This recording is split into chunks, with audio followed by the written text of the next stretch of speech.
Yes. आज के इस वीडियो में जीएस के daily mains answer writing initiative के डे 8 पर हम आ चुके हैं। इससे पहले की जो वीडियोस हैं वो ऑलरेडी यूट्यूब पे अपलोड की जा चुकी हैं, आप उन्हें वहां जाकर चेकआउट कर सकते हैं। साथ ही साथ जो डेली प्रैक्टिस के लिए आपको क्वेश्चंस प्रोवाइड किए जाते हैं उनके मॉडल आंसर्स के जो पीडीएफ्स है वो आपको ओनली आईएएस के ऑफिशियल टेलीग्राम चैनल ग्रुप पर मिल जाएंगे, जिन्हें आप वहां जाकर के हिंदी या फिर इंग्लिश किसी भी लैंग्वेज में आप वहां पर जाकर डाउनलोड कर सकते हैं। ठीक है, तो आज के इस वीडियो को आगे बढ़ाते हुए सबसे पहले हम आज का मेन टॉपिक समझते हैं। जो आज का टॉपिक है, it says economic reforms and various social movements, यानी कि social movements including women movements, caste के लिए से बेस्ड मूवमेंट्स, स्टूडेंट से बेस्ड मूवमेंट्स और एनवायरमेंट से बेस्ड मूवमेंट्स। ये हमारे सिलेबस का मेन पार्ट है और इसके अंदर स्पेशली वुमेन्स, कास्ट और एनवायरमेंटल मूवमेंट्स काफी ज्यादा इंपॉर्टेंट रहे हैं। ठीक है, इसके ऊपर क्वेश्चंस काफी ज्यादा पूछे जाते हैं। ऑलराइट, तो आज की क्वेश्चन को स्टार्ट करने से पहले जैसा हम हमेशा करते हैं कि इस क्वेश्चन को हम ब्रेक करेंगे, स्मॉलर पार्ट्स के अंदर ब्रेक करके इस क्वेश्चन की मेन डिमांड्स को समझने की कोशिश करेंगे ताकि उसको हम प्रॉपर्ली एड्रेस कर सके। ठीक है, तो देखिए आज का क्वेश्चन बोलता है compare and contrast the women movements in non independent India with that of contemporary India. First thing, now what factors are shaping the present stages of women movements in India and how effective have they been till now, discuss. ठीक है, तो देखो पहली चीज तो इस question के बहुत सारे सब पार्ट्स हैं। सबसे पहले हम ये समझते हैं, देखो इसमें जो पहला कीवर्ड है दैट इज टू कंपेयर। तो क्या कंपेयर करने को बोला गया है? बोला गया है कि हमें कंपेयर करना है the women movements in non independent India. What is the meaning of non independent India? इसका मतलब है pre independence period. Pre independence period जो था हमारा, बिकॉज उस टाइम हम इंडिपेंडेंट नहीं थे इसलिए हम उसको नॉन इंडिपेंडेंट इंडिया भी कह सकते हैं। ठीक है, सो जो प्री इंडिपेंडेंस एरा में जो वुमेन से बेस्ड मूवमेंट चले थे उसको हमें कंपेयर करना है कंटेम्प्रेरी इंडिया, मतलब कि जो प्रेजेंट टाइम्स है। ठीक है, कंटेम्प्रेरी इंडिया का मतलब है जो प्रेजेंट टाइम्स का जो इंडिया है उस टाइम जो भी वुमेन से रिलेटेड मूवमेंट चल रहे हैं, इन दोनों को पहली बात तो हमें कंपेयर करना है और दोनों के बीच में कॉन्ट्रास्ट लेकर आना है। कॉन्ट्रास्ट का मतलब क्या है? कॉन्ट्रास्ट का मतलब होता है क्या क्या डिफरेंसेस है प्लस क्या क्या सिमिलैरिटीज है, हमें वो चीजें शो करनी है। ठीक है, सो आई होप आप समझ गए कि कंपेयर दो चीजों को करना है, कंटेम्प्रेरी इंडिया के अंदर जो वुमेन के मूवमेंट्स है प्लस प्री इंडिपेंडेंट इंडिया के अंदर जो कि वुमेन के मूवमेंट्स थे, इन दोनों को आपको कंपेयर करना है प्लस दोनों के बीच में जो सिमिलैरिटीज प्लस डिफरेंसेस थे उनको आपको एक्सप्लेन करना है। सेकंड, ये हो गया हमारे क्वेश्चन का फर्स्ट पार्ट। सेकंड पार्ट क्या बोलता है? बोलता है कि जो प्रेजेंट स्टेजेस में जो भी वुमेन के मूवमेंट चल रहे हैं, ठीक है, स्पेशली इंडिया के अंदर, उनको किन किन फैक्टर्स के द्वारा शेप किया जा रहा है, मतलब कि कौन कौन से ऐसे फैक्टर्स हैं इंडिया के अंदर जो कि इंडियन वुमेन के मूवमेंट्स को शेप कर रहे हैं। सेकंड चीज, ये हो गया हमारे क्वेश्चन का सेकंड डिमांड।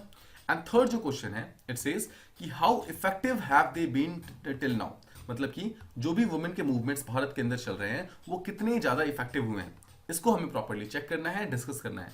मतलब कि हमें बताना है कि जो भी वुमेन के मूवमेंट्स चल रहे हैं क्या वो इफेक्टिव हुए भी हैं, क्या उन्होंने कोई बिगर चेंजेस हमारी सोसाइटी के अंदर लेकर आए हैं, क्या वुमेन्स को इनसे कोई बेनिफिट हुआ भी है या फिर नहीं हुआ है। राइट, ये हमारे क्वेश्चन के तीन मेन पार्ट्स थे।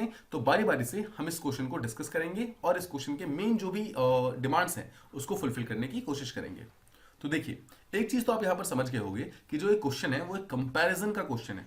कंपैरिजन में जिसमें हमारा जो प्री इंडिपेंडेंट इंडिया जो था, ठीक है, और जो हमारा कंटेम्प्रेरी इंडिया है मतलब प्रेजेंट डे इंडिया है, दोनों के बीच के जो वुमेन मूवमेंट्स हैं उनको कंपेयर करने को बोला गया है। सबसे पहली चीज तो देखो ये क्वेश्चन एक कंपैरिजन क्वेश्चन है। तो जब भी आप इस तरीके के क्वेश्चन को अटेम्प्ट करना है आपको, जब भी आपको ऐसे कोई क्वेश्चन मिलते हैं जहां पर दो डिफरेंट चीजों को आपको कंपेयर करने को बोला जाता है, तो आपको कोशिश ये करना है कि उस पर्टिकुलर आंसर की स्टार्टिंग में, दैट इज इंट्रोडक्शन के अंदर ही, आपको एक छोटा सा बेस तैयार करना है उस पर्टिकुलर कंपैरिजन का।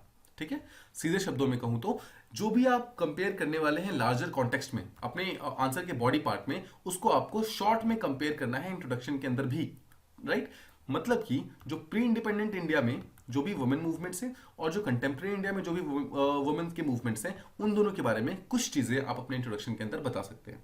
जैसे कि आप बता सकते हैं कि जो प्री इंडिपेंडेंट इंडिया थी उसमें वुमेन मूवमेंट जो थे किस चीज के ऊपर बेस्ड थे, वो कहीं ना कहीं सोशल ट्रेडिशंस या फिर सोशल बैकवर्डनेस कहें तो ज्यादा बेटर होगा, सोशल बैकवर्डनेस से फाइट कर रही थी उस टाइम जो हमारी वुमेन मूवमेंट्स थी। ठीक है, तो जैसे कि उस टाइम प्रॉब्लम्स क्या थी, सती प्रथा थी, ठीक है, फिर चाइल्ड मैरिज का कंसेप्ट था बहुत ज्यादा, जो विडोज थी उनको रीमैरिज नहीं करने दिया जाता था। तो वुमेन्स उस टाइम इन सब चीजों से फाइट कर रही थी। बट अगर आप प्रेजेंट डे में बात करोगे तो प्रेजेंट डे में वुमेन्स का जो मूवमेंट्स है किस चीज के ऊपर बेस्ड है। आप देखो बहुत सारे ऐसे केसेस होते हैं जहां पर आप देखते हो डोमेस्टिक वायलेंस रिलेटेड मूवमेंट्स निकलते हैं, राइट। सेक्सुअल हरासमेंट जो होता है वर्क प्लेस पे, वो एक बहुत ही इंपॉर्टेंट, आपको याद होगा मी टू मूवमेंट लेकर आया था, राइट। इसके लिए अगर आप देखो कि रेप के ऊपर काफी सारे मूवमेंट्स वगैरह चल रहे हैं, आप देखते हो कैंडल मार्चेस वगैरह चलते हैं बहुत सारे, ठीक है। जब भी मतलब लोग बाहर निकलते हैं तो इन सब चीजों के ऊपर मूवमेंट्स होते हैं। तो प्रेजेंट डे मूवमेंट सती प्रथा के ऊपर, चाइल्ड मैरिज के ऊपर, विडोज को प्रॉपर रिप्रेजेंटेशन ना मिलना, इन सब चीजों के ऊपर नहीं होते हैं, रादर उनके कुछ न्यू फैक्टर्स हैं। तो सबसे पहले तो हमने ये समझा कि जो दो डिफरेंट मूवमेंट्स जिनको कंपेयर करने को बोला जा रहा है वो टोटली डिफरेंट है, राइट। उनका जो जेनेसिस है, मतलब जो उनका स्ट्रेंथ है, जहां से दोनों ही मूवमेंट स्टार्ट हो रहे हैं, वो टोटली डिफरेंट है।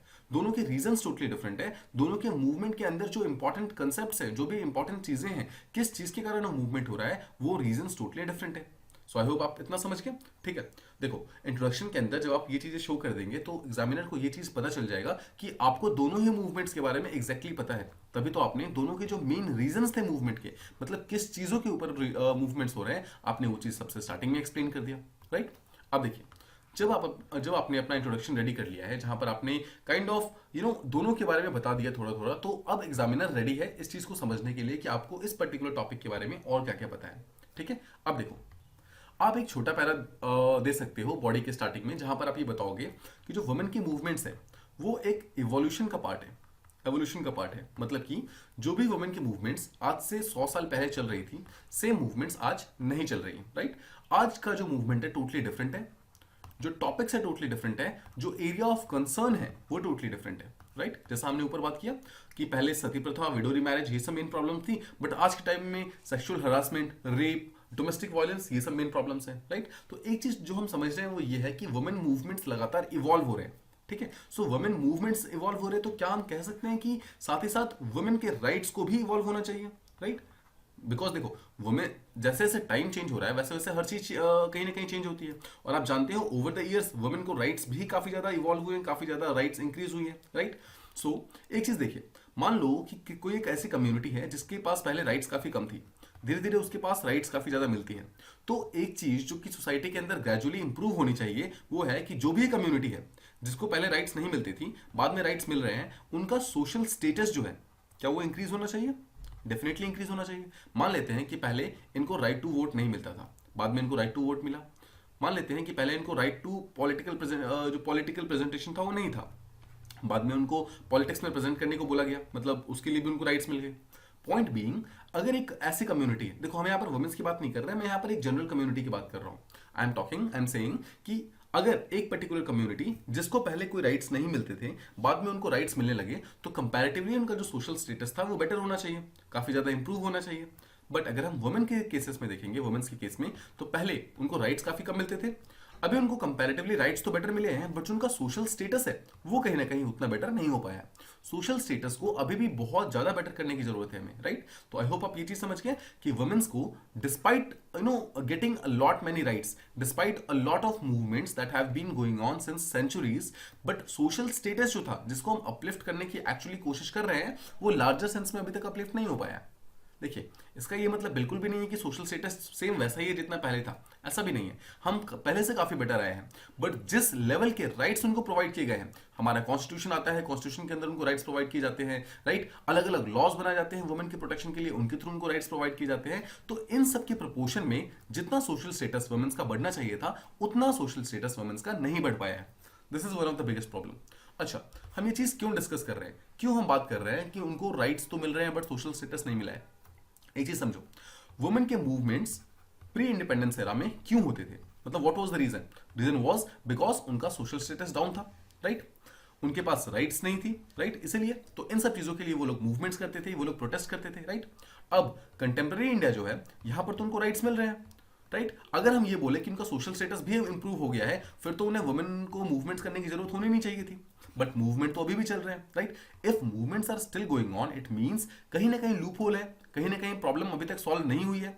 Despite getting a lot many rights, despite article 14 और 15 ये बोलता है कि equal protection before law and equality before law है, इसके बावजूद is there equality in the society, क्या सच में अभी भी सोसाइटी के अंदर इक्वालिटी मिली है हमें?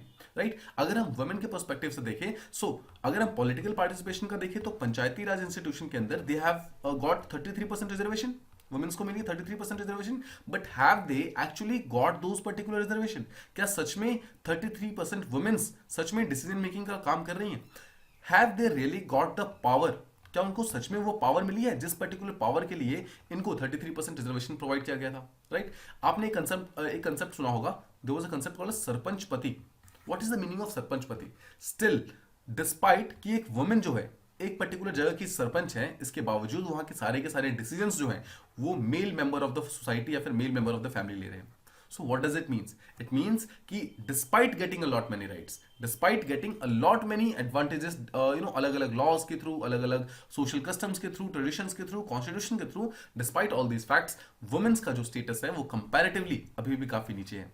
अभी भी उसको काफी ज्यादा काम करने की जरूरत है। इसी कारण देखो, सोशल स्टेटस अगर ऊपर हो गया होता तो हमें वुमेन के मूवमेंट्स को चलाने की जरूरत नहीं पड़ती। तो रेप के अगेंस्ट, डोमेस्टिक वायलेंस के अगेंस्ट, सेक्सुअल हरासमेंट के अगेंस्ट, इन सब चीजों के अगेंस्ट हमें बोलने की जरूरत नहीं पड़ती। बट बिकॉज हमें बोलना पड़ रहा है, इसका मतलब है कि कंपैरेटिवली अभी भी सोशल स्टेटस और ज्यादा इंप्रूव हो सकता है। अभी भी हम एक ऐसे एवोल्यूशन के पाथ पे हैं कि वुमेन्स का जो राइट्स है, वुमेन की जो वैल्यू है सोसाइटी के अंदर, वो भी और ज्यादा इंप्रूव होनी चाहिए। राइट? इसी चीज के लिए भी हम एक्चुअली फाइट कर रहे हैं। नाउ इस पर्टिकुलर जो छोटा सा मैंने आपको भी ये ब्रीफ दिया, इसके थ्रू मैंने आपको समझाने की कोशिश की है एज टू किस तरीके से वुमेन्स का राइट्स अपलिफ्ट हो रहा है, बट सोशल स्टेटस उतना ज्यादा अपलिफ्ट नहीं हो पा रहा है। ठीक है? सो आई होप आप इस चीज को समझ गए। अब इस चीज को लेकर के हम आगे चलते हैं और क्वेश्चन को आगे समझने की कोशिश करते हैं। तो क्वेश्चन का मेन फर्स्ट पार्ट क्या है? क्वेश्चन का जो मेन फर्स्ट पार्ट था वो ये बोलता है कि जो हमारा नॉन इंडिपेंडेंट इंडिया था, नॉन इंडिपेंडेंट इंडिया और जो हमारा कंटेम्प्रेरी इंडिया है, ठीक है, दोनों को बोला है कंपेयर करने के लिए और कंट्रास्ट करने के लिए। ठीक है? कंपेयर करना मतलब इन दोनों को कंपेयर करना है, कॉन्ट्रास्ट करना है मतलब उसके पॉजिटिव्स नेगेटिव्स जो भी है, जो कुछ चीजों में जो पहले वाली जो मूवमेंट्स थी वो बेटर थी, कुछ चीजों में अभी वाली मूवमेंट्स बेटर है, तो इन्हीं सब चीजों को कंपेयर करके कॉन्ट्रास्ट करने को बोला गया है। ठीक है? तो हम एक कंपैरिजन मोड में चलते हैं, हम एक कंपैरिजन मोड में समझने की कोशिश करते हैं एज टू क्या क्या चीजें ऐसी हैं, क्या क्या ऐसे फैक्टर्स हैं जिसके थ्रू हमारा contemporary movement is different from जो भी हमारा पहले का मूवमेंट हुआ करता था। चलो इसे कंपैरिजन मोड में समझने की कोशिश करते हैं।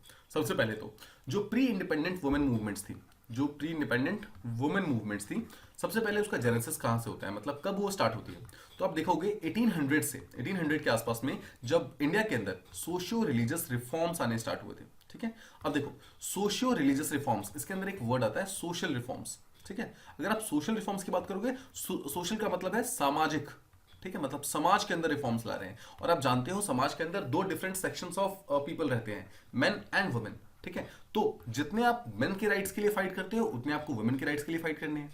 इसी को कहते हैं सोशल रिफॉर्म्स। तो सोशल रिफॉर्म्स में मेन प्लस वुमेन दोनों के राइट्स के लिए फाइट किया गया था। So it was actually in 19th century.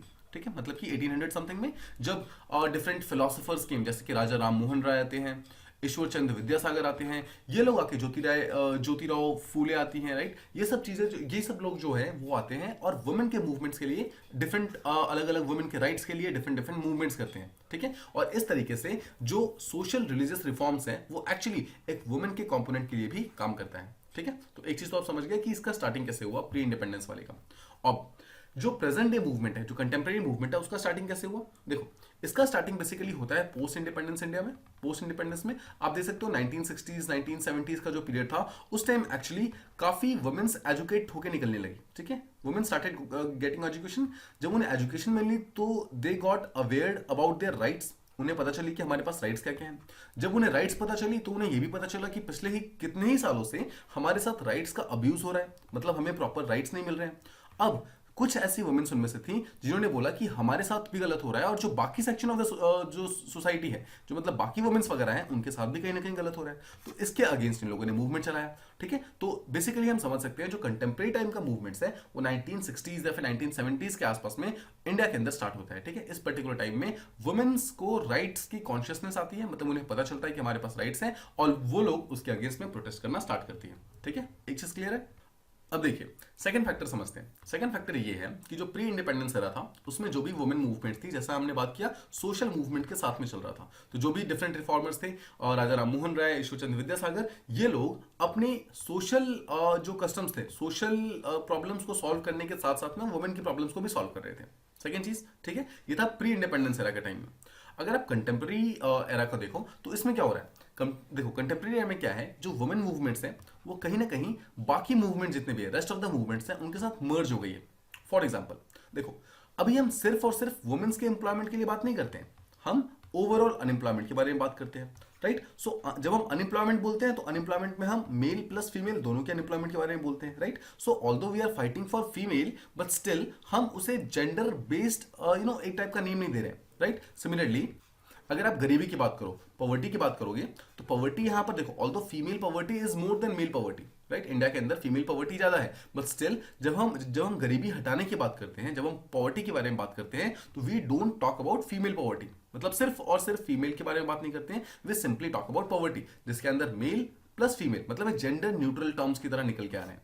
सो अगर आप अभी के मूवमेंट्स को देखोगे तो बहुत सारे मूवमेंट्स ऐसे हैं जो कि बाकी के मूवमेंट के साथ कहीं ना कहीं मर्ज हो गए हैं, राइट। अगर आप डोमेस्टिक वायलेंस का मूवमेंट देखोगे तो जो डोमेस्टिक वायलेंस का मूवमेंट है वो कहीं ना कहीं बाकी राइट्स के मूवमेंट के साथ बेस हो गया है, कि देखो मूवमेंट इस बात पे नहीं चल रहा है कि किसी लेडी के साथ डोमेस्टिक वायलेंस हो रहा है, रादर वो इस बात पे मूवमेंट चलता है कि हर एक मूवमेंट जो भी वुमेन्स है, हर एक जो वुमेन्स है उनके पास राइट्स होनी चाहिए, कि वो अपने डिसीजंस खुद से ले सकें, उनको इकोनॉमिक स्टेबिलिटी प्रोवाइड करनी है, फाइनेंशियली इंडिपेंडेंस प्रोवाइड करना है। आई होप आप समझ पा रहे हैं इसको, कि जो भी पहले के मूवमेंट्स थे वो ऑल्दो देखो वुमेन मूवमेंट सोशल मूवमेंट के साथ में चलते थे पहले के टाइम में, अभी के टाइम में जो वुमेन मूवमेंट्स हैं वो बाकी जितने भी मूवमेंट्स हैं उनके साथ मर्ज हो गई हैं, तो सिर्फ और सिर्फ जेंडर न्यूट्रल मूवमेंट से कहीं ना कहीं बाहर निकल के आ रही हैं। Obviously there are some exceptions like rape cases हो गए, राइट, फिर बहुत सारे सेक्सुअल हरासमेंट के केसेस हो गए, यहां पर कुछ चीजें हैं जहां पर अभी भी वुमेन बेस्ड मूवमेंट्स हैं, बट काफी सारे मूवमेंट्स ऐसे हैं जो कि जनरल न्यूट्रल होते जा रहे हैं, जहां पर एक प्रॉब्लम जो है सेकंड प्रॉब्लम के साथ मर्ज हो गई है और उस तरीके से आगे चल रही है। अब अगर आप पहले के मूवमेंट्स को देखोगे तो पहले के मूवमेंट्स किस चीज के ऊपर फोकस करते थे, वो फोकस करते थे कि जैसे देखो जैसे जैसे भारत के अंदर कस्टम्स थे, ट्रेडिशंस थे, जैसे कि पर्दा सिस्टम हो गया, राइट, सती सिस्टम हो गया, राइट, चाइल्ड मैरिज सिस्टम हो गया, तो ये सब चीजें, इन सब के अगेंस्ट में एक मूवमेंट स्टार्ट हुआ था जिससे हम वुमेन मूवमेंट्स कह सकते हैं। पहले के टाइम में ऐसा होता था। अब अभी अगर आप अभी के मूवमेंट्स के बारे में बात करोगे तो देखो पहले क्या होता था, पहले के जो मूवमेंट्स थे वो राइट्स को राइट्स देने के बारे में बात करते थे कि वुमेन को कुछ तो राइट्स दो, मतलब वुमेन्स की राइट्स काफी कम है तो वुमेन को कुछ तो राइट्स दो। यहाँ पर राइट्स की इक्वालिटी के बारे में उतना फोकस नहीं होता था, फोकस होता था कि जो प्रॉब्लम्स है इन प्रॉब्लम्स को हटाओ, पहले तो पर्दा सिस्टम को हटाओ, सती सिस्टम को हटाओ, चाइल्ड मैरिज को हटाओ, इन सब को हटाओ। लेकिन अभी के जितने भी मूवमेंट्स हैं वो सब इक्वालिटी ऑफ राइट्स के ऊपर फाइट होते हैं। इक्वालिटी ऑफ राइट्स मतलब कि जितने राइट्स मेल के पास उतने राइट्स फीमेल के पास होने चाहिए, ठीक है। I hope this much is clear कि पहले के जो मूवमेंट्स थे वहां पर इक्वालिटी ऑफ राइट्स का कंसेप्ट उतना ज्यादा नहीं था। सिंपल कंसेप्ट ये था कि जितने भी डेरोगेटरी प्रैक्टिसेस वुमेन्स के साथ में हैं उन सबको हटाओ पहले, तो उनके मूवमेंट्स इस चीज के ऊपर बेस्ड थे कि पर्दा सिस्टम हटाओ, पर्दा सिस्टम को हटाओ। देखो उस टाइम कोई ये नहीं बोलता था कि अगर वुमेन्स पर्दा लगा रही है तो मेल को भी पर्दा लगाने को बोलो, ऐसा नहीं, मतलब इक्वालिटी का कंसेप्ट उस टाइम उतना नहीं आया था, बट मूवमेंट ये था कि पर्दा सिस्टम को हटाना है, बेसिकली सती प्रथा जो सिस्टम है उसको हटाना है, जो बेसिकली चाइल्ड मैरिज का इशू है उसको हटाना है, राइट। लेकिन अभी के जो मूवमेंट्स है वो क्या चल रहे हैं कि जो कुछ भी करना है वो जितना मेल कर रहा है उतना फीमेल करेगी, जितना फीमेल कर रही है उतना मेल करेंगे, मतलब इक्वालिटी की बात हो रही है अभी के टाइम में। अब देखिए एक बहुत ही इंपॉर्टेंट पॉइंट ये आता है कि इस मूवमेंट को लीड कौन कर रहा था। तो अगर आप प्री इंडिपेंडेंस एरा की बात करोगे पहले के टाइम में, तो ये बेसिकली लीड किया जाता था सोशल रिफॉर्मर्स के द्वारा, मतलब उस टाइम कोई वुमेन स्पेसिफिक रिफॉर्मर्स थे नहीं वहां पर, ठीक है। तो सोशल रिफॉर्मर्स थे, सोशल रिफॉर्मर्स मतलब पूरे समाज के रिफॉर्म के लिए आते थे, तो उसी में वुमेन के रिफॉर्म्स भी करते थे, जैसा हमने स्टार्टिंग में बात की, ठीक है। तो जो भी एग्जाम्पल्स हमने बात की है, जैसे कि राजा राम मोहन राय हो गया, ईश्वरचंद विद्यासागर, ज्योतिराय फूले हो गई, राइट, महर्षि कार्वे है, ये सब जो है ये सब सोशल रिफॉर्मर्स थे जो कि वुमेन के मूवमेंट्स के बारे में भी बात करते थे। बट अभी के टाइम में क्या है, अभी के टाइम में जैसे जैसे कॉन्शियसनेस इंक्रीज हुई है, जैसे जैसे वुमेन को उनकी राइट्स के बारे में पता चला है, तो वुमेन स्पेसिफिक ऑर्गेनाइजेशंस बनी हैं और ये ऑर्गेनाइजेशंस वुमेन स्पेसिफिक प्रॉब्लम्स को लेकर ही बात करती हैं, मतलब जितने भी वुमेन स्पेसिफिक प्रॉब्लम्स हैं उन सबको सॉल्व करने के लिए बात करती हैं, राइट। सो आई होप आप समझ पा रहे हैं कि जो पहले के जो मूवमेंट्स थे उनको कौन लीड करता था, सोशल रिफॉर्मर्स, जो अभी के मूवमेंट्स हैं उनको कौन लीड कर रहा है, जो स्पेशली वुमेन बेस्ड ऑर्गेनाइजेशंस हैं इनको लीड कर रही हैं। यहां से हम एक पॉइंट और निकाल सकते हैं कि पहले के जो वुमेन मूवमेंट्स थे उनको चलाने के लिए सोशल रिफॉर्मर्स की हेल्प चाहिए होती थी, मतलब कि अगर किसी सोशल रिफॉर्मर ने इस पर्टिकुलर मूवमेंट को बंद कर दिया तो वो मूवमेंट कहीं ना कहीं बंद ही हो जाएगी, मतलब आगे बढ़ नहीं पाएगी। बट प्रेजेंट डे में ऐसा कुछ नहीं है, प्रेजेंट डे में वुमेन्स को अपनी राइट्स के बारे में पता है, उन्हें पता है कि उनके अपॉर्चुनिटीज कहाँ कहाँ पे, उन्हें पता है कि उन्हें क्या क्या चीजें चाहिए, राइट। जब उन्हें अपने नीड्स एंड राइट्स के बारे में पता है तो वो अपने मूवमेंट को खुद ही चला सकती हैं, वो अपने मूवमेंट को खुद आगे बढ़ा सकती है, राइट। सो ये भी एक बहुत बड़ा इंपॉर्टेंट डिफरेंस है।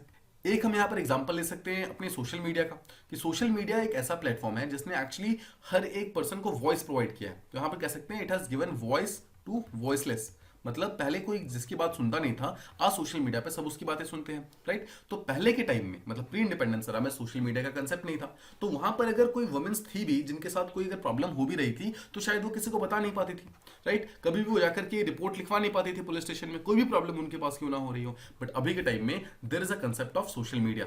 सोशल मीडिया सिंपली मीन्स आपके साथ कोई भी प्रॉब्लम हो रही है, आप सिंपली उसको वर्ल्ड के साथ, सोसाइटी के साथ, डिफरेंट ऑर्गेनाइजेशन के साथ आप उसको शेयर कर सकते हो। द मोमेंट आप उसको शेयर करोगे तो आपकी प्रॉब्लम जो है वो सिर्फ अब आपकी प्रॉब्लम नहीं रह गई, वो एक्चुअली पब्लिक डोमेन में जाती है। और वहां जाने के बाद जो भी इंपॉर्टेंट डिसीजंस हैं, जो भी इंपॉर्टेंट स्टेप्स हैं, वो सब लिए जा सकते हैं। पॉइंट बीइंग, जो अभी का सोशल मीडिया है it has actually revolutionised different kind of movements, specially women movements. आपको याद होगा जो मी टू मूवमेंट था वो पूरी तरीके से सोशल मीडिया बेस्ड ही था। मतलब सोशल मीडिया पर ही डिफरेंट वुमेन्स बाहर आई थी, they actually tried to show up, उन्होंने बताया कि उनके साथ क्या क्या चीजें गलत हो रही हैं, राइट। तो ये सब चीजें जब शो होती हैं तो ये शो करता है कि सोशल मीडिया एक बहुत ही रेवोल्यूशनाइज्ड कंसेप्ट लेकर आया था, स्पेशली वुमेन मूवमेंट के फील्ड के अंदर। तो आई होप आपको जो क्वेश्चन का फर्स्ट पार्ट था जिसके अंदर हमने प्री इंडिपेंडेंस है ना और जो कंटेम्प्रेरी इंडिया है, इन दोनों के बीच का जो वुमेन मूवमेंट था, इसके बारे में तो आपको डेफिनेटली समझ आ गया, राइट। अब हम बात करते हैं क्वेश्चन के सेकंड पार्ट की। क्वेश्चन का सेकंड पार्ट क्या बोल रहा था कि जो प्रेजेंट डे में जो वुमेन मूवमेंट्स इंडिया के अंदर चल रहे हैं उनको कौन से फैक्टर्स ऐसे हैं जो कि अफेक्ट कर रहे हैं, राइट। कौन कौन से ऐसे फैक्टर्स हैं जिसके कारण ये सब मूवमेंट वगैरह चेंज होती रहती है, राइट। तो हम इन फैक्टर्स के बारे में बात करते हैं। देखो, सबसे इंपॉर्टेंट फैक्टर क्या है, सबसे इंपॉर्टेंट चीज जो है वो है कि वुमेन्स जो है कॉन्शियस हो गई है। कॉन्शियस मतलब अब उन्हें पता है कि उनके राइट्स क्या क्या है, अब उन्हें पता है कि उन्हें क्या क्या चीजें मिलनी चाहिए। अब जो भी चीजें उनको नहीं मिलती है तो उसके अगेंस्ट वो मूवमेंट करते हैं। तो पॉइंट बीइंग, तो उन्हें पता कैसे चला, वो कॉन्शियसनेस उनके पास कैसे आई, वो राइट्स के बारे में कैसे कैसे पता चला। तो सबसे इंपॉर्टेंट चीज है कि भारत का कॉन्स्टिट्यूशन, ठीक है, सबसे इंपॉर्टेंट भारत का कॉन्स्टिट्यूशन, आर्टिकल 14, आर्टिकल 15, ये सब स्पेशली बात करता है कि हमें इक्वल राइट्स देने हैं, हमें इक्वल डिवीजन ऑफ लेबर करना है। हमारा directive principle of state policy DPSP जो है वो इक्वल वेजेस की बात करता है, इक्वल लेबर की बात करता है, राइट। सो पॉइंट इज, हमारी कॉन्स्टिट्यूशन ने बहुत सारे ऐसे फीचर्स लेकर आया, बहुत सारे ऐसे ऐसे इंस्ट्रूमेंट्स लेकर आया जिसके थ्रू वुमेन्स को आप इक्वालिटी प्रोवाइड कर सकते हो मेल के बराबर, पहली बात तो। और सेकंड चीज, वुमेन को अपलिफ्ट कराना है, not just in the terms of in terms of employment or education but also in the terms of awareness। मतलब कि उनको अपलिफ्ट किया गया, उनको अवेयर किया गया, उनको अपने राइट्स के बारे में बताया गया। एंड द मोमेंट अब जब उन्हें उनके राइट्स के बारे में पता है तो वो अपने मूवमेंट्स को खुद से सस्टेन कर सकती हैं। तो पहला फैक्टर जो कि वुमेन को आगे बढ़ने में हेल्प कर रहा है, जो आज के वुमेन मूवमेंट्स है उनको शेप कर रहा है, वो है उनके राइट्स का कॉन्शियसनेस होना। और कॉन्शियसनेस आ रही है डिफरेंट टाइप के मतलब कॉन्स्टिट्यूशनल प्रोविजन से। सेकंड, आप समझ सकते हो डिफरेंट जो लॉज वगैरह, रूल्स वगैरह बनाए जाते हैं सुप्रीम कोर्ट के द्वारा, पार्लियामेंट के द्वारा, राइट। इन सब चीजों से भी उन्हें पता चल रहा है कि किस तरीके से हम अपनी लाइफ में आगे बढ़ सकते हैं और क्या क्या राइट्स हमारे पास हैं, ठीक है। सेकंड चीज, बहुत सारे ऐसे इंपॉर्टेंट लॉज हैं जो कि एक्चुअली वुमेन को अपलिफ्ट करने के लिए काम करते हैं। सबसे पहला देखो, हिंदू मैरिज एक्ट। अगर आप हिंदू मैरिज एक्ट की बात करोगे जो कि 1955 में आया था, ये बहुत ही इंपॉर्टेंट एक्ट है। क्यों? इससे पहले क्या होता था, इससे पहले नॉर्मली माना जाता था कि वुमेन्स के पास डिवोर्स करने के राइट्स नहीं है, वुमेन्स किसी को डिवोर्स नहीं कर सकती हैं, डिवोर्स के राइट्स सिर्फ और सिर्फ मेल के पास है, राइट। एक बार अगर किसी वुमेन का डिवोर्स हो गया, शादी टूट गई, उसके बाद वो रीमैरिज नहीं कर पाती थी पहले के टाइम में, राइट। विडो रीमैरिज का कंसेप्ट आप जानते हैं बहुत ही ज्यादा प्रॉब्लमेटिक था, राइट। देयर वाज द बहुत ही खराब concepts like polyandry, then there was polygamy, then there was child marriage, ये सब हुआ करते थे। So what is the meaning of polygamy? Polygamy का मतलब होता है कि एक मेल हैज मल्टीपल वाइफ्स, ठीक है, इसे कहते हैं polygamy. And what is polyandry? Polyandry का स्पेलिंग ऐसे, पॉलीएंड्री का बेसिक मीनिंग होता है जहां पर एक वुमेन है, उसके मल्टीपल हस्बैंड्स हैं। तो आप दोनों ही अगर ध्यान से देखो तो दोनों में ही तो डेरोगेटरी जो डेरोगेशन हो रहा है किसका हो रहा है, वो वुमेन्स का ही हो रहा है। यहाँ पर देखो एक मेल एंड मल्टीपल वुमेन्स, और यहाँ पर एक women and multiple husbands, right. तो दोनों ही प्रॉब्लम जो थे काफी ज्यादा सोशल प्रॉब्लम्स थी वो काइंड ऑफ, राइट। इन सब चीजों को बंद करने वाला जो एक एक्ट था that was Hindu marriage act 1955। उसने क्या किया, पहली बात तो बोला कि डिवोर्स करने का जो प्रोविजंस है, जो भी पावर्स हैं, वो मेल एंड फीमेल दोनों के पास है। सेकंड चीज, रीमैरिज करने का पावर दोनों के पास है, मेल फीमेल के पास दोनों के पास है। इसके अलावा पॉलीगैमी बंद कर दिया, पॉलीएंड्री बंद कर दिया और चाइल्ड मैरिज भी बंद कर दिया। तो हिंदू मैरिज एक्ट 1955 जो है एक बहुत ही इंपॉर्टेंट फैक्टर लेकर आता है जिसके थ्रू वुमेन को इक्वल राइट्स मिले थे, स्पेशली इंडिया के अंदर, ठीक है। इसके अलावा एक और एक्ट आता है हिंदू सक्सेशन एक्ट, जो कि 1956 that is the next year आया, ठीक है। अब देखो, सक्सेशन एक्ट का सीधा सा मतलब यह है कि इससे पहले जो भी फादर प्लस मदर की प्रॉपर्टी है उस प्रॉपर्टी के ऊपर सिर्फ और सिर्फ सन्स का हक हुआ करता था, मतलब लीगली, ठीक है, सिर्फ उनका हक हुआ करता था। और वुमेन्स जो बेटियां थी, जो डॉटर्स थी, वो डायरेक्टली अपना हक मांग नहीं सकती थी। लेकिन 1956 में जो हिंदू सक्सेशन एक्ट आया, उसके थ्रू ये बोला गया कि जो भी प्रॉपर्टी होगी उसके ऊपर जितना हक सन का है उतना ही हक डॉटर का भी होगा। अब यहां पर डायरेक्ट उनको नेचुरल हेयर मतलब बना दिया गया, मतलब कि वारिस बना दिया गया उन्हें, ठीक है। अब जब उन्हें वारिस बना दिया गया तो ऑब्वियसली जो प्रॉपर्टी के एक्सक्लूजन का प्रॉब्लम था वो भी सॉल्व हो गया, राइट। आई होप आप इस चीज को समझ पा रहे हैं। तो ये सब कुछ ऐसे लॉज आते हैं जिसके थ्रू वुमेन्स को काफी ज्यादा कॉन्फिडेंस आता है, और द मोमेंट उनको कॉन्फिडेंस आता है तो ऑब्वियसली वो सोसाइटी में आगे बढ़ना स्टार्ट करती हैं। और कौन कौन से फैक्टर है, और क्या फैक्टर है जो कि आज के प्रेजेंट डे मूवमेंट्स को रन करते हैं। देखो, एक आप ले सकते हो वुमेन का एजुकेशन। एजुकेशन काफी ज्यादा इंपॉर्टेंट है। जैसे जैसे हमारे इंडिया के अंदर एजुकेशनल राइट्स बढ़े हैं, वैसे वैसे वुमेन्स को उनकी राइट्स के बारे में पता चला है, और जैसे जैसे उनको अपनी राइट्स के बारे में पता चला है, वैसे वैसे उन्होंने अपने डिसीजंस खुद से लेने स्टार्ट किए हैं, राइट। स्पेशली जो ऐसे डिसीजंस जो पहले उन पर फोर्स किया जाता था, मैरिज का डिसीजन, चाइल्ड का डिसीजन, फैमिली प्लानिंग का डिसीजन, ये सब डिसीजंस अब वुमेन्स ने खुद से लेने स्टार्ट किए हैं। वुमेन सेड कि अगर डिसीजंस मुझे लेने हैं तो डिसीजंस, मतलब अगर डिसीजंस मेरे हैं तो डिसीजंस मैं लेंगे, राइट, डिसीजंस मैं ही लूंगी। एंड इस तरीके से वुमेन के एजुकेशन ने एक बहुत ही इंपॉर्टेंट रोल प्ले किया है आज के प्रेजेंट डे वुमेन के मूवमेंट्स के अंदर।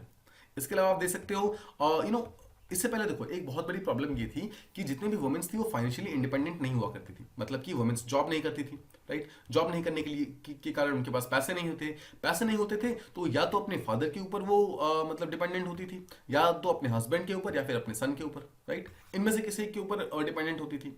बट ओवर द टाइम क्या हुआ, प्रेजेंट जनरेशन वुमेन्स जो है वो जॉब करती हैं तो फाइनेंशियली इंडिपेंडेंट है। और अब अगर वो फाइनेंशियली इंडिपेंडेंट है तो उनको किसी और से पैसे लेने की जरूरत नहीं है। अगर उनको किसी और से पैसा लेने की जरूरत नहीं है तो इनको किसी और का किसी तरीके का वायलेंस वगैरह सहने की जरूरत नहीं है। और इस तरीके से वुमेन्स जो है अपनी आवाजों को उठा सकती हैं, अपनी डिमांड्स को रख सकती हैं, अपने वॉइसेस को क्रिएट कर सकती है। आई होप आप समझ पा रहे हैं, ठीक है। आज के टाइम में ऑलमोस्ट एवरी सिंगल जो एजेंसी है, every single organisation, including army, navy, air force, सब के सब अब वुमेन्स को भी वो ले रहे हैं, मतलब they are taking womens as officers, they are taking womens as pilots, fighter pilots. हर तरफ अभी वुमेन्स जो हैं वो हर तरफ वहां पहुंच चुकी हैं, मतलब उनको ऑलमोस्ट एवरी सिंगल ऑर्गेनाइजेशन के अंदर उनको इंक्लूड कर लिया गया है, राइट।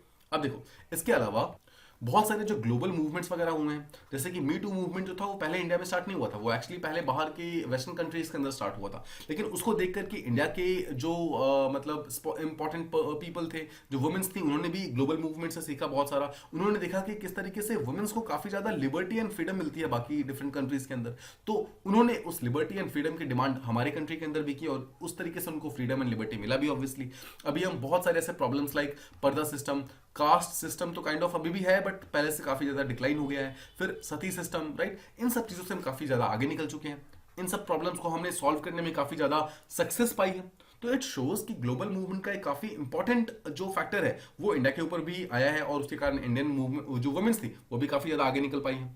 इसके अलावा अगर आप ये भी देख सकते हो कि अभी के टाइम में जो चैलेंजेस हैं वो लगातार चेंज हो रहे हैं। जैसा कि अगर आप क्लाइमेट चेंज को देखोगे तो ये माना जाता है कि वुमेन्स के ऊपर क्लाइमेट चेंज का सबसे ज्यादा इफेक्ट पड़ता है। बिकॉज क्यों, देखो, क्लाइमेट चेंज का मतलब है कि लगातार क्लाइमेट चेंज हो रहा है, और क्लाइमेट चेंज का एक बहुत बड़ा इंस्टिगेटर है फॉसिल फ्यूल्स वगैरह, राइट। बट फॉसिल फ्यूल को यूज कौन करता था, वुमेन्स ही तो यूज करती थी, खाना पकाने के लिए वो लोग यूज करती थी, राइट। प्रेजेंट डे में अगर आप देखोगे तो जो भी चीजें, जो भी प्रॉब्लम्स हो रही हैं उसमें माना जाता है कि वुमेन्स का कॉन्ट्रीब्यूशन तो बहुत कम था, लेकिन वुमेन की सफरिंग बहुत ज्यादा है। सिंपल वर्ड्स में, जो भी डिसीजंस इंडस्ट्रियलाइजेशन के लिए किए गए थे, जिसके कारण एक्चुअली अभी ग्लोबल वार्मिंग हो रही है, क्लाइमेट चेंज हो रहा है, वो मेजॉरिटी ऑफ द डिसीजन जो लिए गए थे वो मेल लीडर्स के द्वारा लिए गए थे, मेल लीडर्स के द्वारा। बट उसका जो काइंड ऑफ इम्पैक्ट है वो मेल प्लस फीमेल दोनों को सहना पड़ता है, राइट। तो ये भी एक प्रॉब्लम है।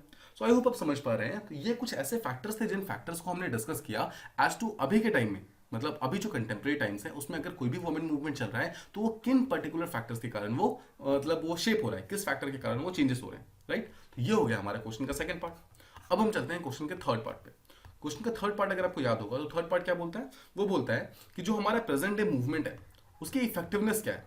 इफेक्टिवनेस मतलब क्या वो सक्सेस है या फिर क्या वो फेलियर है। तो देखो, जब भी आपसे कोई किसी चीज का इफेक्टिवनेस पूछता है तो हमेशा उसको दो डिफरेंट कंसेप्ट बताने हैं, मतलब दो डिफरेंट चीजें बतानी होती है। इफेक्टिवनेस का मतलब है कि वो ये पूछ रहा है कि क्या क्या चीजें अच्छी चीजें हुई हैं, मतलब गुड थिंग्स बतानी है, और साथ ही साथ आपको उसमें इश्यूज भी बतानी है, प्रॉब्लम्स भी बताने हैं, राइट। ये दोनों मिला करके किसी भी आंसर का इफेक्टिवनेस क्रिएट करते हैं।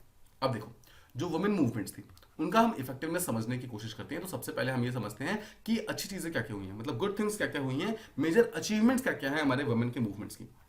सबसे इंपॉर्टेंट चीज, वुमेन के राइट्स जो है, जिसके बारे में पहले लोगों को नहीं पता था, वुमेन्स को नहीं पता था, सोसाइटी को नहीं पता था, उन सोसाइटी ने एक्चुअली वुमेन की राइट को रिकॉग्नाइज करना स्टार्ट किया। मतलब कि वुमेन्स को एक स्पेशल काइंड ऑफ राइट्स जो भी वो डिजर्व करती है उनको उतना देना प्रोवाइड किया।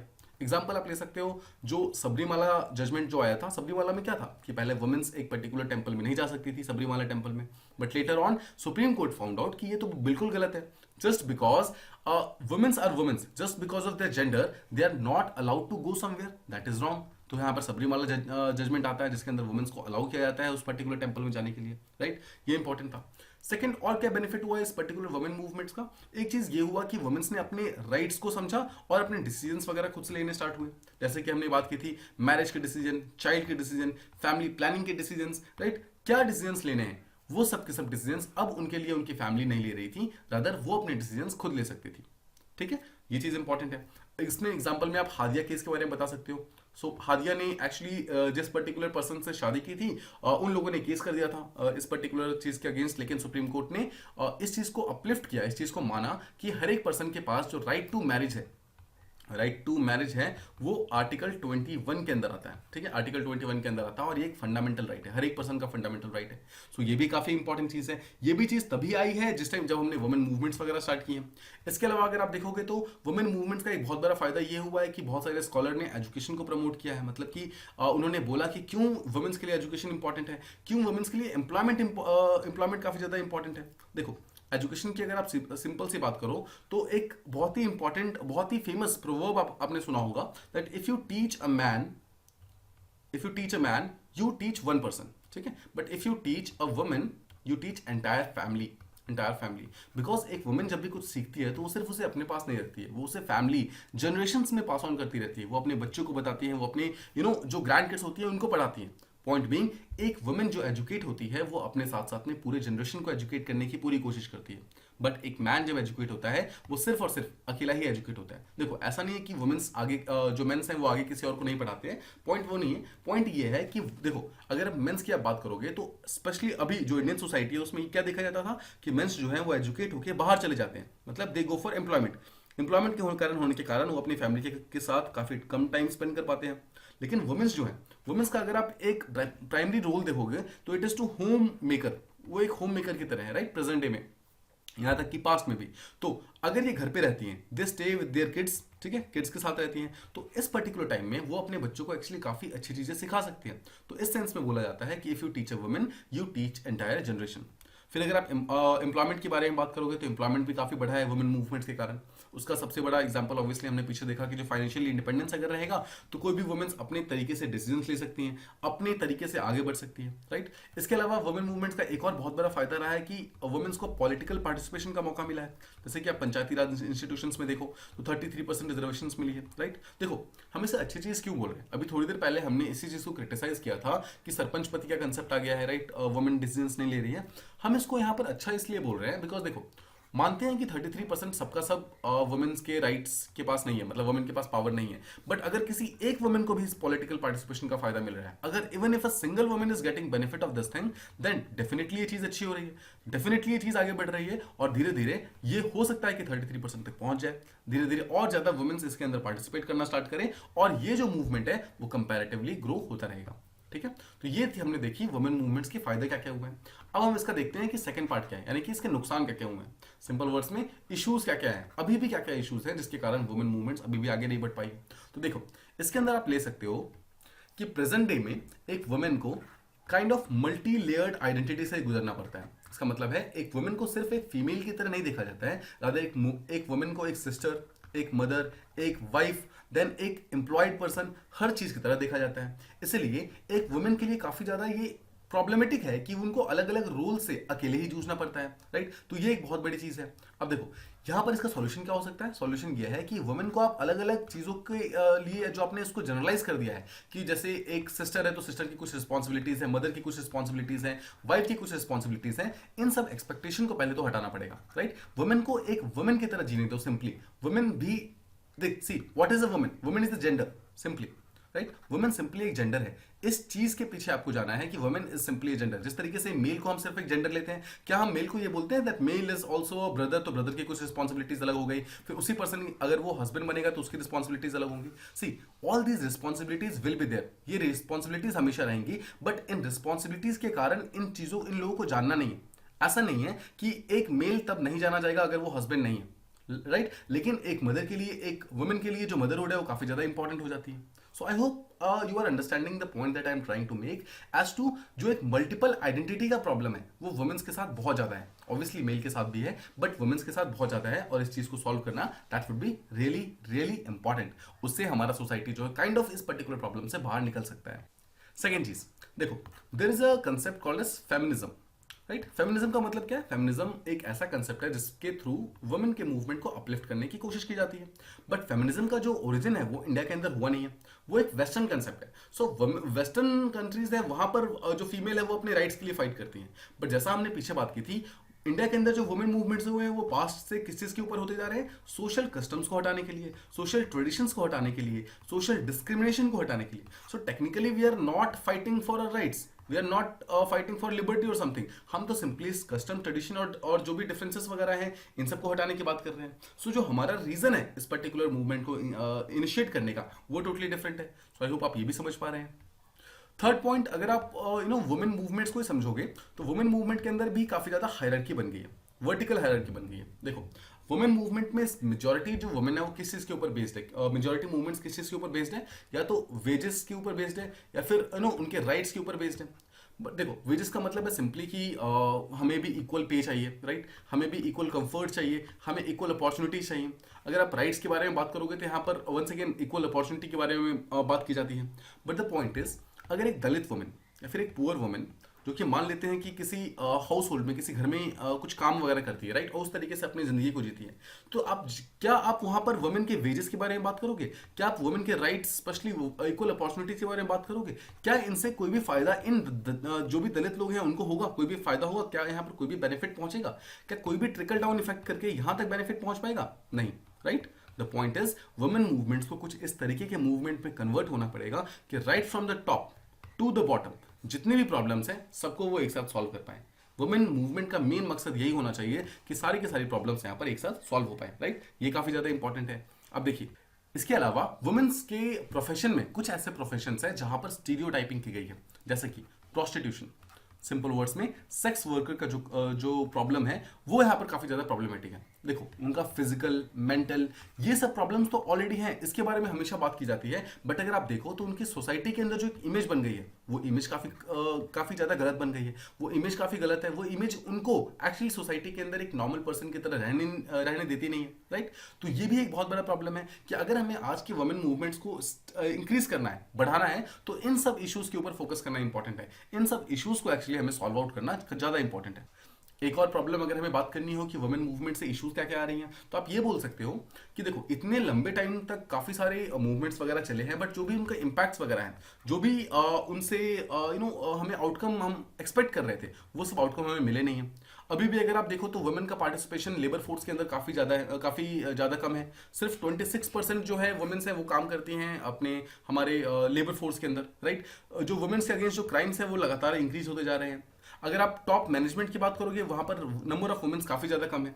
तो ये सब शो करता है कि वुमेन्स के लिए हम राइट्स के लिए हम फाइट तो कर रहे हैं, हम अलग अलग चीजें कर रहे हैं, बट कहीं ना कहीं जो वुमेन का पोजीशन है वो उतना बेटर नहीं हो पा रहा है। आपको याद है स्टार्टिंग आंसर के स्टार्टिंग में मैंने आपको सबसे पहले यही बात बताई थी कि डिस्पाइट द फैक्ट कि women's are getting rights, they are not getting the same social status जो कि हम एक्सपेक्ट कर रहे हैं। वो सोशल स्टेटस जहां तक उनको एक्चुअली पहुंचना चाहिए वहां तक वो पहुंच नहीं पा रहे हैं, और वो हमारा मेन एम होना चाहिए। हमारे वुमेन मूवमेंट्स का मेन इश्यूज ये होने चाहिए कि rather than taking out a single issue, हम पूरे के पूरे वुमेन कम्युनिटी को अपलिफ्ट करने की बात करें, राइट। वुमेन कम्युनिटी को अपलिफ्ट करना है, वो ज्यादा इंपॉर्टेंट है, राइट। आई होप आप इस चीज को समझ पा रहे हैं। इसके अलावा you can finally say that there is a glass barrier. Glass barrier का मतलब है कुछ ऐसे हिंड्रेंसेस हैं, कुछ ऐसे प्रॉब्लम्स हैं जो कि इनविजिबल है, मतलब जो दिखाई नहीं दे रहे, but still they are there. जैसे कि अगर एक मेल और एक फीमेल के बीच में आपको किसी एक पर्सन को चूज करना हो और किसी एक पर्टिकुलर काम के लिए, तो मोस्ट प्रेफरेबली आप मेल की तरफ जाएंगे, विदाउट एनी रीजन, भले ही दोनों की जो क्वालिफिकेशन है वो सिमिलर है, राइट। तो ये कुछ ऐसे प्रॉब्लम्स हैं जहां पर इनविजिबल बैरियर्स हैं। क्या बैरियर्स हैं वो हमें एग्जैक्टली पता नहीं है, बट द पॉइंट इज उसके कारण फीमेल जो है कहीं ना कहीं सफर कर रही हैं, उसके कारण उनको काफी ज्यादा प्रॉब्लम्स हो रही हैं। तो आई होप आपको वुमेन मूवमेंट से रिलेटेड जितने भी डिफरेंट कंसेप्ट थे वो सब प्रॉपर्ली समझ आ गए। जो भी अलग अलग डायमेंशन हमने कवर किए, आई होप आपको वो भी समझ आ जाए, राइट। फाइनली हम एक चीज जो बोल सकते हैं वो ये है कि देखो, वुमेन मूवमेंट को कुछ इस तरीके से एवोल्यूशनाइज होने की जरूरत है जिसके थ्रू कि वुमेन के जितने भी ग्रुप्स हैं, जितने भी अंदर वर्टिकल ग्रुप्स है, हॉरिजॉन्टल ग्रुप्स है, उस सबको, भले ही वो मार्जिनलाइज सेक्शन हो, भले ही वो पुअर हो, भले ही वो एलिट क्लास हो, सबको यहाँ पर अपलिफ्टमेंट मिले। ऐसा नहीं कि सिर्फ किसी एक क्लास को अपलिफ्ट करके हम ये कहें कि पूरी की पूरी वुमेन अपलिफ्ट हो गई है, तो ऐसा बिल्कुल नहीं होगा। अगर आप कास्ट सिस्टम जो कि वुमेन के बेस पर है, राइट, बहुत सारे पर्दा सिस्टम, राइट, बहुत चाइल्ड मैरिज, ये सब कुछ ऐसे कंसेप्ट्स हैं जो ऑल्दो हम कहते हैं कि इंडिया से पूरी तरीके से वैनिश हो गए हैं, बट अभी भी बहुत सारे ट्राइबल स्टेट्स ऐसे हैं, ट्राइबल प्लेसेस ऐसे हैं जहां पर ये सब चीजें अभी भी हो रही हैं, राइट। अभी भी झारखंड, एमपी, राइट, उड़ीसा, जहां पर भी ट्राइब्स रहते हैं, उन हर जगह पर कहीं ना कहीं ये प्रॉब्लम्स अभी भी हैं, राइट। अभी भी काफी ज्यादा काम करने की जरूरत है जिसके थ्रू वुमेन्स को हम अभी भी अपलिफ्ट कर सकते हैं। बहुत जरूरी है कि किस तरीके से हम वुमेन्स को, वुमेन्स की जो कोर इश्यूज नहीं है, जो काफी नीचे की इश्यूज है, उनको उठा करके कोर के ऊपर लेकर आए। जो प्रॉब्लम्स के बारे में वुमेन्स नॉर्मली बोल नहीं पाती हैं, उन प्रॉब्लम्स को निकाल के हम कहीं ना कहीं कोर के ऊपर लेकर आए, और इसके थ्रू एक्चुअली हम वुमेन्स की प्रॉब्लम को साइड में ला सकते हैं, कहीं ना कहीं हम सॉल्व कर सकते हैं। प्रॉब्लम्स को सॉल्व करके वुमेन मूवमेंट का जो मेन कंसेप्ट है, जो हमारा कोर डिमांड है, उस पर्टिकुलर डिमांड को हम एड्रेस कर सकते हैं, और वही एक्चुअली हमारे वुमेन मूवमेंट का मेन एम होना चाहिए, ठीक है। आई होप आप इस पर्टिकुलर टॉपिक को प्रॉपर्ली समझ गए। आई होप इससे रिलेटेड जितने भी कंसेप्ट्स थे, हमने उन सब चीजों को प्रॉपर्ली कवर कर लिए हैं। इससे आपको काफी सारे पॉइंट्स मिल गए होंगे जिसके थ्रू आप अपने आंसर को बेटर बना सकते हैं, आप अपने आंसर को ब्यूटिफाई कर सकते हैं, और हमने एक प्रॉपर अप्रोच डिस्कस किया as to how we can answer this particular question, we can analyse this question. तो इस पर्टिकुलर क्वेश्चन को आपको एक चीज समझ आ गया होगा कि आपको किस पार्ट्स में डिवाइड करना है, राइट। जो अलग अलग पार्ट्स हमने डिस्कस किया कि सबसे पहले हमने इंट्रोडक्शन के अंदर कुछ चीजें बताई, फिर हमने जब बॉडी के अंदर आए तो बॉडी के अंदर सबसे पहले हमने एक छोटा सा पैरा दिया जिसके अंदर हमने वुमेन मूवमेंट्स के एवोल्यूशन के बारे में बताया। उसके बाद फिर हमने वुमेन मूवमेंट्स के बारे में बताना स्टार्ट किया कि एज टू किस तरीके की जो वुमेन मूवमेंट में डिफरेंसेस वगैरह रही हैं हमारे पास्ट में वर्सेस कंटेम्प्रेरी टाइम्स में, जो हमने वो बता लिया। उसके बाद फिर हम क्वेश्चन के नेक्स्ट पार्ट में आए कि वुमेन मूवमेंट की इफेक्टिवनेस क्या है। फिर इफेक्टिवनेस को हमने दो पार्ट में डिवाइड किया कि उसके गुड पॉइंट्स क्या क्या है और बैड पॉइंट्स क्या क्या है। फिर हमने सबसे पहले गुड पॉइंट्स बोले, फिर हमने एक नया हेडिंग लिया जिसके अंदर हमने इश्यूज बताए कि वुमेन मूवमेंट में इशू क्या क्या हो सकते हैं, किस तरीके से आप सॉल्व आउट कर सकते हैं। फाइनली आप अपने आंसर को जब एंड करोगे, फिर उसके थ्रू आपको कुछ सेंटेंसेस बताने हैं कि वुमेन्स को हम किस तरीके से और ज्यादा अपलिफ्ट कर सकते हैं, कि ऑल्दो वुमेन्स को इक्वल राइट्स मिल रहे हैं, बट जो इक्वल सोशल स्टेटस है जिसके ऊपर हम एक्चुअली फाइट करना चाह रहे हैं, वो सोशल स्टेटस उनको अभी तक मिल नहीं पाया, राइट। तो इस तरीके से आप अपने क्वेश्चन को अप्रोच कर सकते हैं, इस तरीके से आप अपने आंसर को लिख सकते हैं। इस तरीके से लिखने पर आपको डेफिनेटली एक अच्छा मार्क्स मिलेगा, और इस पर्टिकुलर क्वेश्चन की जो बेटर अंडरस्टैंडिंग है वो भी आप तक पहुंचेगी। I hope this particular video was somewhat beneficial to you. Thank you so much for listening. See you in the next one.